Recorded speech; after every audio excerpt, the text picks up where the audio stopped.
मदुरई दक्षिण भारत का वह प्राचीन नगर जिसका इतिहास समय की परतों में इस तरह सिमटा है मानो हर शताब्दी ने यहाँ अपनी एक अमिट छाप छोड़ी हो।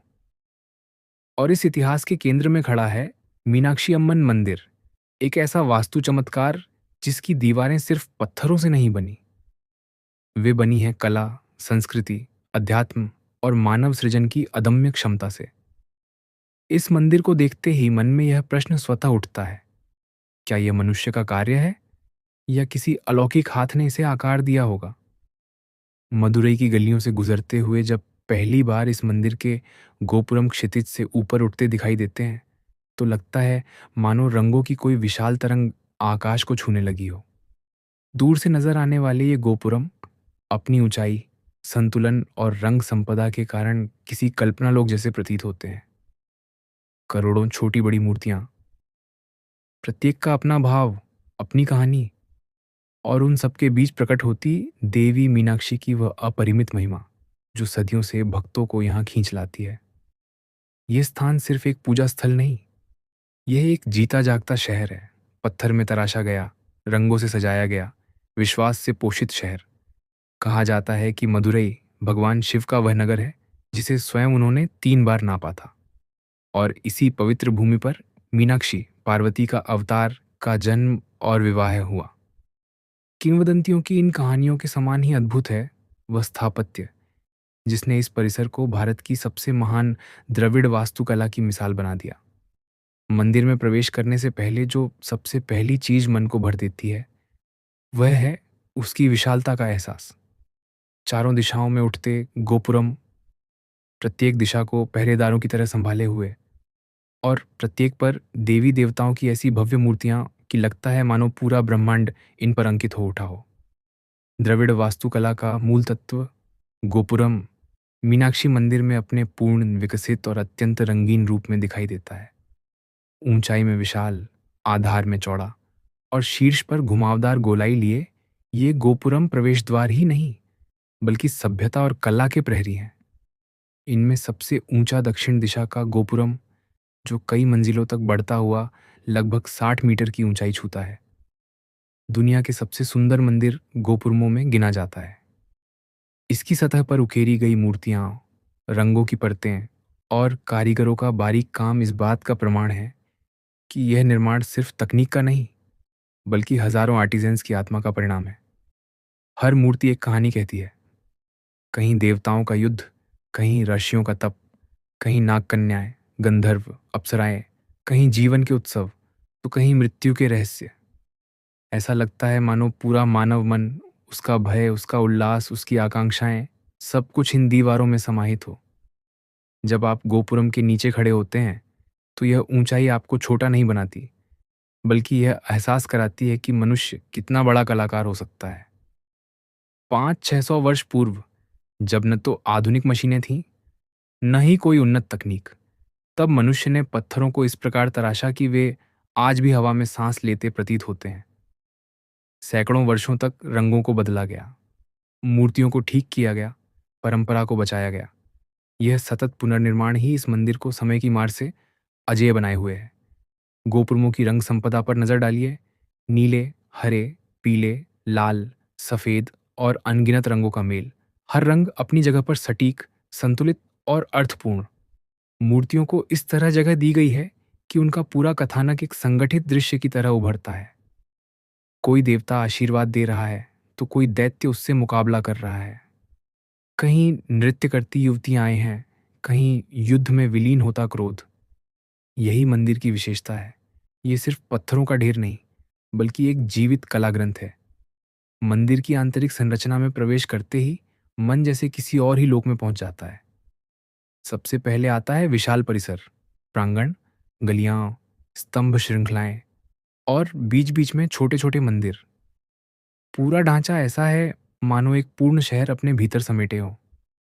ये कोई संयोग नहीं, द्रविड़ वास्तुकला में मंदिरों को दिव्य नगर के रूप में गढ़ा जाता था, जहां प्रवेश करने वाला व्यक्ति सिर्फ प्रार्थना करने नहीं बल्कि एक आध्यात्मिक यात्रा से गुजरने आता है। और फिर सामने आती है स्तंभों की दुनिया। 1000 स्तंभों वाला प्रसिद्ध मंडप, हालांकि स्तंभों की सही संख्या थोड़ी कम है, लेकिन आयरम काल मंडपम यानी हजार स्तंभ मंडप नाम आज भी उसी भव्यता के साथ जुड़ा है। इन स्तंभों पर बनी मूर्तियां इतनी सूक्ष्मता से गढ़ी गई हैं कि लगता है जैसे किसी चित्रकार ने पत्थर नहीं बल्कि मोम पर रेखाएं खींच दी हों। प्रत्येक स्तंभ एक कलाकृति, प्रत्येक आधार पर अंकित आकृति एक संवरा हुआ विचार। इनमें न सिर्फ धार्मिक कथाएं हैं, बल्कि उस युग के शिल्प विचार, पोशाकें, सामाजिक जीवन, नृत्य भंगिमाएं और कला संकल्प भी दर्ज हैं। मंदिर के भीतर चलते हुए आप महसूस करते हैं कि यह स्थान सिर्फ दृश्य नहीं, बल्कि श्रव्य अनुभव भी है। घंटियों की मध्यम ध्वनि, मंत्रों की गूंज, श्रद्धालुओं की फुसफुसाहटें, सब मिलकर एक ऐसा सुर रचती हैं जो मन को स्थिर और शांत कर देता है। इस वातावरण में वास्तुकला मात्र भौतिक संरचना नहीं, यह एक अनुभूति है, एक यात्रा है, एक संवाद है मनुष्य और दिव्यता के बीच। मंदिर का सबसे चमत्कारी भाग है पवित्र सरोवर पोतमारई कुंड, जिसे सुनहरी कमल तालाब भी कहा जाता है। इस सरोवर का जल मंदिर का हृदय है। प्राचीन समय में इसी जल को लेकर कवियों का परीक्षण होता था। कविता को इस जल में डुबोया जाता। यदि वह तैर गई तो उसकी स्वीकृति थी, और यदि डूब गई तो उसे अपूर्ण माना जाता। इस सरोवर के आसपास फैली सीढ़ियां, उसका शांत जल, उसका स्थापत्य, सब मिलकर इस मंदिर के आध्यात्मिक आयाम को एक नई व्यापकता देते हैं।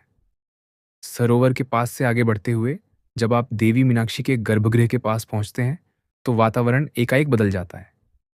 बाहर का रंग कोलाहल, मूर्तियों की भीड़, स्तंभों की अनगिनत छवियां, सब धीरे धीरे शांत हो जाती हैं, और सामने आता है एक शांत, गहन, मधुर अंधकार। यही वह केंद्र है जहां हजारों वर्षों से भक्त अपनी प्रार्थनाएं लेकर आते रहे हैं। देवी मीनाक्षी की मूर्ति छोटी है, पर उसके प्रभाव की विशालता शब्दों में नहीं बांधी जा सकती। उसका पन्ना हरित रंग, उसकी मुद्रा, उसकी आंखें, सब कुछ ऐसा है कि मन श्रद्धा और प्रेम से भर उठता है। मंदिर की समूची संरचना देवी और भगवान दोनों के संतुलन पर आधारित है। पास ही स्थित हैं भगवान सुंदरेश्वरर, शिव का वह रूप जो नरम, सौम्य और कोमल माना जाता है। ये मंदिर केवल शक्ति पूजा का प्रतीक नहीं, ये शिव और शक्ति के मिलन यानी पुरुष और प्रकृति के संतुलन का प्रतीक भी है। इतिहास की ओर देखें तो यह मंदिर कई बार बना, बिगड़ा और फिर से उभरा। आरंभिक संरचना पांड्य काल में उभरी, फिर कुछ भाग नष्ट हुए। नायक राजाओं ने इसे अपने उत्कर्ष पर पहुंचाया, विशेषकर तिरुमलाई नायक ने। आज जो विशाल गोपुरम और परकोटे दिखते हैं, वे मुख्यतः नायक युग की देन है। इस निर्माण में हजारों कलाकार, मूर्तिकार और कारीगर शामिल थे। कई पीढ़ियां बिना किसी व्यक्तिगत श्रेय की चाह के सिर्फ एक महान संरचना के निर्माण में लगी रहीं। उनका नाम इतिहास में भले न मिल पाए, पर उनका स्पर्श इस मंदिर की हर ईंट, हर आकृति, हर पत्थर में समाया हुआ है। और यह केवल अतीत की कहानी नहीं, इस मंदिर का वर्तमान भी उतना ही जीवंत है जितना उसका इतिहास। प्रतिदिन हजारों श्रद्धालु यहाँ आते हैं, कुछ भक्ति से, कुछ जिज्ञासा से, कुछ कला और स्थापत्य के प्रेमी। हर एक के लिए मंदिर का अनुभव अलग होता है। किसी के लिए यह आध्यात्मिक शक्ति का केंद्र, किसी के लिए सांस्कृतिक धरोहर, किसी के लिए स्थापत्य कौशल का अद्भुत नमूना। परंतु सभी इस बात पर सहमत हैं कि यह स्थान किसी चमत्कार से कम नहीं। मंदिर का अद्भुत स्थापत्य केवल ऊंचाई और मूर्तियों तक सीमित नहीं, उसकी इंजीनियरिंग अपनी जगह एक पूर्ण विज्ञान है। पत्थरों का चयन, संतुलन, भार वितरण, जल निकासी प्रणाली, ध्वनि अनुकूलन, प्रकाश का प्रवेश, सब कुछ इतनी सूक्ष्मता से नियोजित है कि आधुनिक इंजीनियर भी इसकी प्रशंसा करते हैं। प्राचीन भारतीय वास्तुशास्त्र, विशेषतः आगम शास्त्र का अद्भुत उदाहरण है यह मंदिर। इसमें दिशाओं का विचार, ऊर्जा प्रवाह, भूमि का ढाल, गर्भगृह का अनुपात, सभी वैज्ञानिक आधारों पर तय होते हैं। मंदिर के गलियारों से गुजरते हुए आपको बार बार महसूस होता है कि यह सिर्फ मानव निर्माण नहीं, ये कला, विज्ञान, अध्यात्म और संस्कृति का वह संगम है जिसे समझने में पूरी उम्र लग सकती है। द्रविड़ शैली की सबसे विशिष्ट विशेषता, संमितता, इस मंदिर में अपने चरम रूप में दिखाई देती है। परकोटे एक के भीतर एक, गलियां एक के बाद एक, द्वार क्रमशः ऊंचाई बढ़ाते हुए सब मिलकर एक ऐसा पथ बनाते हैं मानो साधक धीरे धीरे बाहरी संसार से अलग होता हुआ अपने भीतर उतरता जा रहा हो। रात के समय यह मंदिर एक बिल्कुल अलग रूप धारण करता है। दीपों की सुनहरी रोशनी में नहाए गोपुरम, गलियारों में जलती लौ और उनके बीच से गुजरते श्रद्धालु, ये दृश्य किसी प्राचीन ग्रंथ के जीवंत पन्ने जैसा लगता है। रंगों के नीचे छिपी आकृतियां रात में मानो और अधिक स्पष्ट दिखाई देने लगती हैं। ऐसा लगता है जैसे देवताओं की आंखें भीतर से चमक उठी हों। हवा में नमी, धूप की मंद सुगंध और दूर से आती नगाड़ों की ध्वनि वातावरण को दिव्यता से भर देती है। इस मंदिर की वास्तुकला का चमत्कार केवल उसकी भव्यता में नहीं, बल्कि उस अनुभव में है जो वह मनुष्य को देता है। कोई भी यहाँ आता है तो वह बाहर जैसा नहीं रहता। भीतर से कुछ बदल जाता है, शायद दृष्टिकोण, शायद विश्वास, शायद संवेदना। इसी परिवर्तन को मंदिर की सफलता कहा जा सकता है। पत्थरों में छिपी वह शक्ति जो मन के भीतर उतरकर उसे कुछ क्षणों के लिए ही सही, पर शांत कर देती है। मदुरई की संस्कृति इस मंदिर के आसपास ही पनपी है। यहाँ के उत्सव, विशेष रूप से प्रसिद्ध मीनाक्षी सुंदरेश्वरर विवाह उत्सव, दर्शाते हैं कि यह केवल धार्मिक स्थल नहीं, बल्कि सामाजिक और सांस्कृतिक जीवन का केंद्र है। इस उत्सव के दौरान मंदिर एक ऐसी जीवित कला स्थली बन जाता है जहां अनगिनत लोग, परंपराएं और रंग सम्मिलित होकर एक विशाल उत्सव का रूप लेते हैं। हाथियों की शोभा यात्रा, नृत्य, संगीत, दीपों की कतारें, सब मिलकर इस मंदिर को फिर से एक महाकाव्य जैसा रूप दे देते हैं। वास्तुकला के विद्यार्थी यहाँ आते हैं तो वे सिर्फ फोटो नहीं लेते, वे हर स्तंभ, हर आकृति, हर संरचना को एक पाठ की तरह पढ़ते हैं। कलाकार यहाँ से आकृतियां उकेरते हैं, रंगों का अध्ययन करते हैं। इतिहासकार इस मंदिर को सिर्फ स्थापत्य का नमूना नहीं मानते, बल्कि एक सांस्कृतिक दस्तावेज समझते हैं जिसमें समय की परतें, राजवंशों के उत्थान पतन, जनमानस की आस्थाएं और समाज का स्वरूप सब कुछ अंकित है। इस मंदिर की अद्भुतता इस बात में भी है कि यह स्थिर होकर भी गतिशील रहता है। दिन बदलते हैं, वर्ष बदलते हैं, शताब्दियां से गुजर जाती हैं, पर मंदिर की धड़कन वहीं रहती है। यह वह स्थान है जहां समय रुकता नहीं, लेकिन उसकी गति का एहसास भी खत्म हो जाता है।